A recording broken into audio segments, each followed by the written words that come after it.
So let me go around to some other people. That was excellent, I must say. Yes.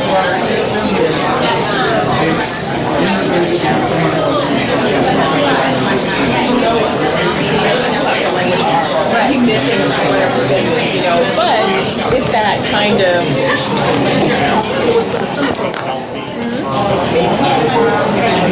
What are you doing? We don't know what you're doing. Oh no, we are. This is South Orange Newport Online Radio Experience. This is what? I'm sorry? South Orange Newport Online Radio Experience. Oh. We're broadcasting it live.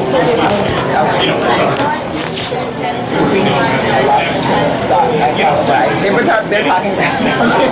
Oh no, I can tell you well. Okay. I'm a 15-year long time resident of South Orange and Maple, and I had my son go through the school district, and I think there was some confusion tonight about what parents actually came here for. Correct. Some people came here for the road transition into high school. That's what I think most people came here for, and I think some people were kind of shocked when they put up the data regarding what happened in the middle school. So people were really, really confused. And if people are just confused about that, can you imagine what other things people are confused about? So what did you all actually came here for tonight? I came here to find out how to get my kid in those advanced, in those honors classes, because we know they get placed and put in boxes, and I wanted to know how to navigate all of that. What programs are available, like how do we go from here. That's what I came here for, to actually get real information about how to get access to all of that. So is it to that upper echelon of courses and classes? It doesn't matter if it's middle school or high school, any upper class. Well, because middle school, you're preparing for the high school, so you can't pretend that middle school is probably more crucial than anything else, because what you do here completely determines what box they're going to put you in there. Right or wrong, this is what determines that. And it's not fair, but this is, until we change it, we got to work within what we have until we actually change it, which it really does need to change. So do you have the same, you came here for the same? Yes, I came here to see how I could get my daughter into the advanced classes that the programs are available. And how about you? I was expecting to hear what they were going to need to do in 7th and 8th grade to get ready to go into high school. Like, are there advanced classes in language arts? Are there advanced science classes? None of that's kind of covered. So this is really big miscommunication on I don't know whose behalf. I'm not. I do. Don't you? It's the district. It's no, not the district. This is endemic to the district in the way they like to speak in slogans as opposed to telling people what they're going to actually talk about. That is so true, because college prep. What is college prep? To you, what is college prep? Kids who are behind, who need some extra help, who are not at grade level.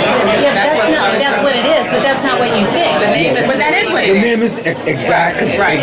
Exactly. It is kids that honors is just simply that average, where the average kids are placed, but college prep is really for kids who need extra. They're not quite there. But is it college prep? Is it when you to you as a parent, if you hear your daughter or your son is being placed in college junior prep, college.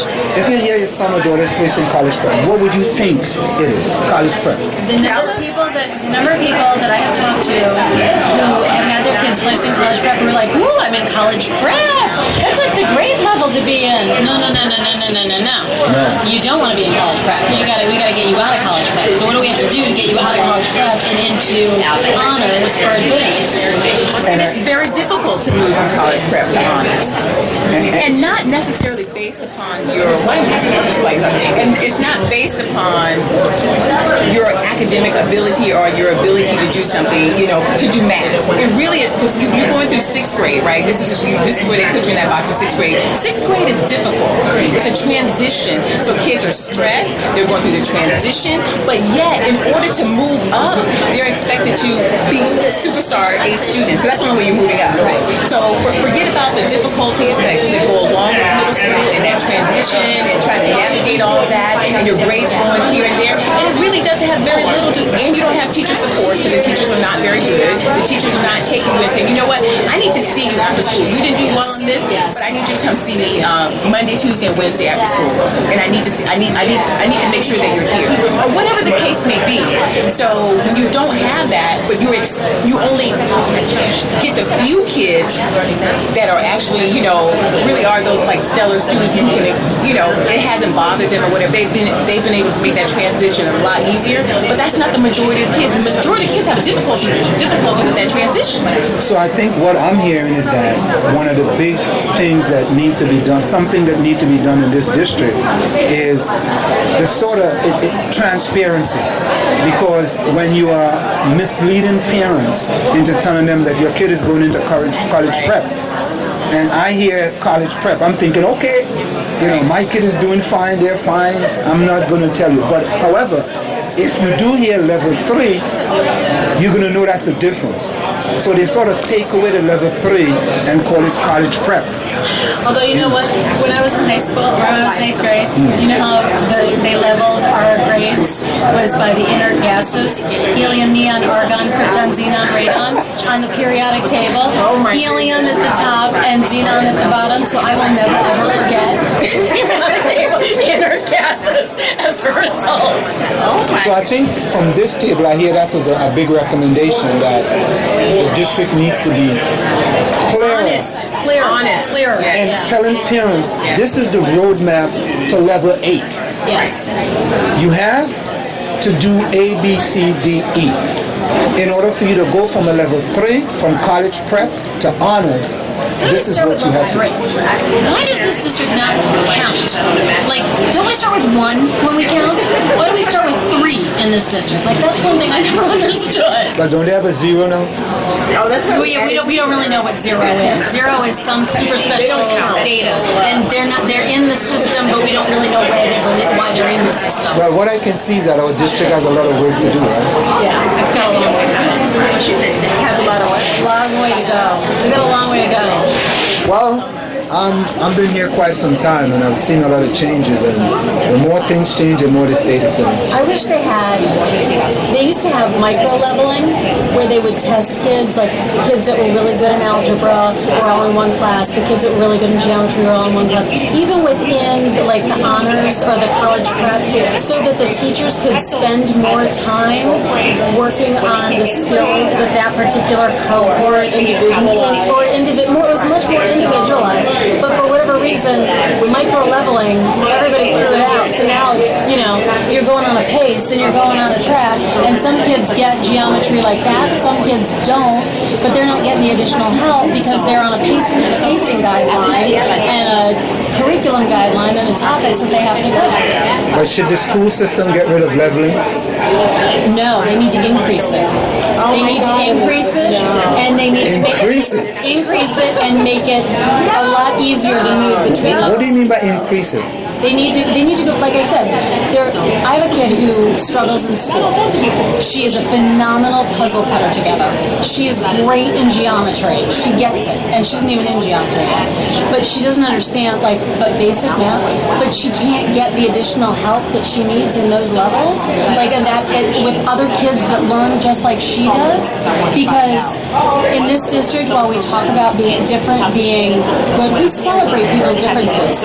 We celebrate people's differences until it comes to school and levels. Then, God forbid, we celebrate differences in the way people learn. I got to tell you, that is a significant point in that we celebrate diversity, but we don't celebrate diversity when it comes to the school system. We talk diversity in this school district. We talk about Maplewood and South Orange. People move here for diversity. It's one of the main things, the train station, the walkability. However, when we start to talk about our school system, that word diversity We don't want to hear that. And hopefully, things are going to change one day. Thank you all so much. So here we have it, and we continue. People are coming forward with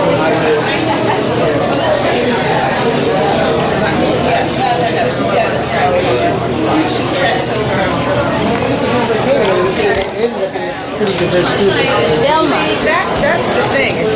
Get a small, and I was This is from my Aaron about that. You know, she wanted to do like a camera.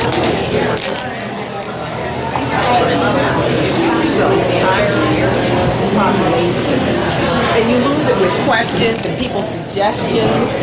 If you break it down, alphabetically is the easiest way. Because then you're not selecting or cherry picking or anything. If you say your last name is business, you come and then that breaks it in half. You do it with each school. You come to And that group, you have more control over a small group and you reach it. And you just, it's just like doing back to there's something like this, like a back to school name. The first group, you tell them that information. The second group, you tell them that information, and that's what you take away. And in those groups, in a smaller setting, it's easier to approach people. Right, but I felt as if this was a program that was designed to have more equity among the African American students who are primarily in the lower levels than the white students that are in the higher levels, and to get reasons for that. And I believe there was an organized momentum by white people in our towns to do whatever they could to disrupt that and to change the narrative. So the narrative is always about them and trying to take over the meeting, trying to disrupt it. After first trying to disrupt it by not even putting out the correct flyers for the different But then how do you move things. from there? How do you? Where's the solution? Because if we keep talking about the narrative and what you're separating, polarizing, we're not going to move forward. But You have to inspire. I gotta say this. I've been in this school district for quite some time, and we are on the South Carolina Put on Language Experience for quite some time. And the same thing that we are discussing here, we have been discussing for the last 15 years. Those statistics that they put up there is statistics that's been known for the past 15 or more years.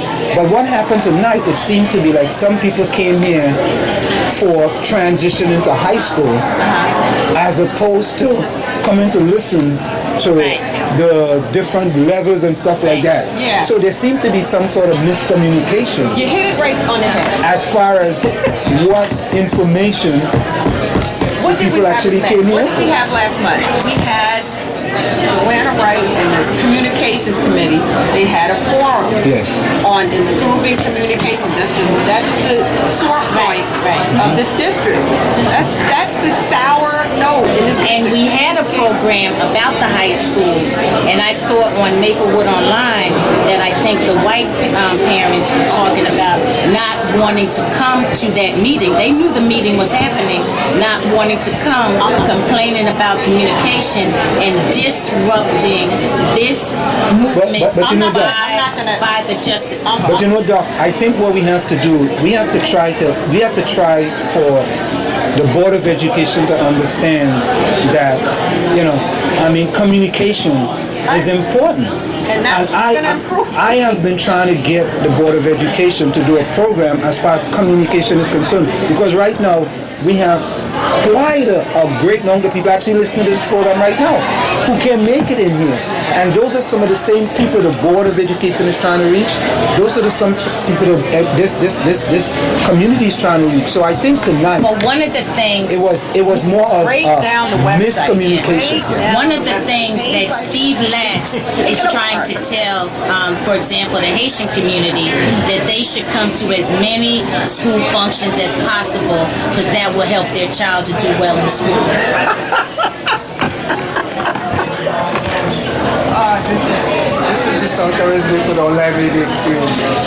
We are continuing here as we talk about